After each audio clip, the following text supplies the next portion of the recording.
Pozdravljeni, tokratne minute za kulturo bomo posvetili Roševim dnevom. V Celju so minulo sredo le-ti potekali že 29.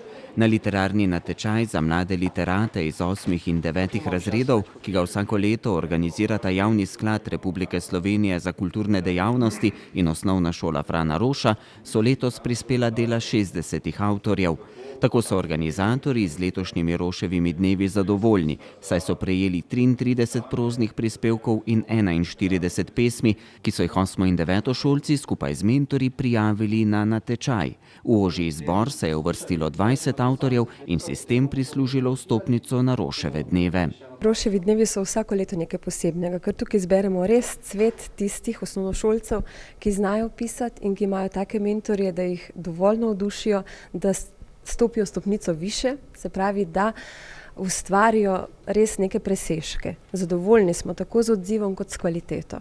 Jaz verjamem, da bo dan novih znanj, novih spoznanj in poznanstev.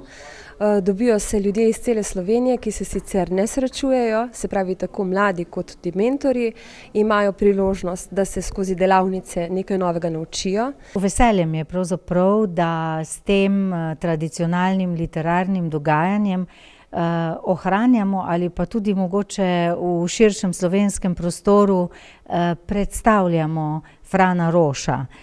Celjani ga že več ali manj poznamo, medtem ko širša slovenska javnost pa vprašanje. Roš je bil pesnik, pisatelj, dramatik, Maistrov borec, častni meščan mesta Celja in pa po svojem osnovnem poklicu učitelj. Letos sta prispela dela pregledala dva sodobna slovenska mladinska pisatelja, Peter Svetina in Andrej Predin, ki sta za izbranih 20 literatov in njihovih mentorjev pripravila tudi delavnici. Literarno za mlade avtorje z naslovom Kdo je pisatelj in kaj pomeni biti pisatelj, ter kako in o čem naj pišejo mladi za mentorjem. Meni se zdi, da na ta način tudi v šoli pri pouku spodbujamo eno kreativnost, nadarjenost, pa ne sem zato, da potem na koncu nastane nekaj, kar je en presežek, ampak zato, ker tudi otroci na ta način lahko izrazijo sebe in pri pouku zelo uživajo. Sami Roševi dnevi pa se mi zdijo, da so nagrada za vse. Tako za nas mentorje, ki dobimo tukaj tudi nek presežek oziroma neko sladico literarno, hkrati pa tudi otroci. Tako en zelo lep dan je, hkrati dobimo objavljene prispevke, kar otrokom tudi največ pomembno. Kljub temu, da je vseh 20 avtorjev napisalo odlična dela, pa je komisija izmed njih izbrala 5 tistih, ki so prejeli tudi enakovredne nagrade.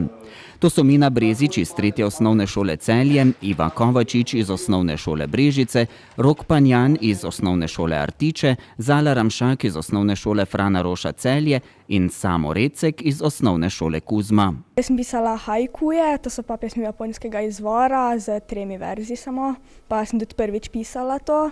Mislim, sploh nisem poznala prej in zdaj sem pač prvič res to. Večinoma sem jih pisala po noči v bistvu, ko sem se kar tak sem se nekaj spomnila, recimo ob 3 zjutraj in sem si sam zapisala na telefon, potem sem jih pa poslala in očitno so bili dobri. Ja. Prej nisem tudi nikoli pisala nobenih pesmi, nobenih zgodb, ampak potem je pa učiteljica za slovenščino rekla, naj napišem to, sicer pa nisem hotela, ampak potem sem že nekako me prisilila, ali kako naj rečem. Jaz sem pa v bistvu pisal neke vrste avtobiografijo. Pač doma so bile težave, moj ati, oče, foter, karkoli, je v bistvu ima težave s psiho, pijancije in sem pač zapisal eno od teh dogodkov, ki jih je bilo mnogo. Je bilo pa čisto naključje, napisal sem ga že poleti, pred mislim, da 1 letom. Potem pa smo mogli spis oddati učiteljici za slovenščino, pa nisem nič napisal, sem pozabil in potem sem se spomnil, da imam v eni zaklenjeni mapi na Wordu še ta spis, ko sem ga že prej napisal in potem sem je pač tisto dal, ker se z učiteljico zelo dobro razumeva, tudi pozna mojo zgodbo in meni je bilo strah, da bi komu kaj naprej pošiljala, pa to ne. Potem mi je pa v bistvu toliko navdušilo, da je rekla, da bi poslala na Roševe dneve.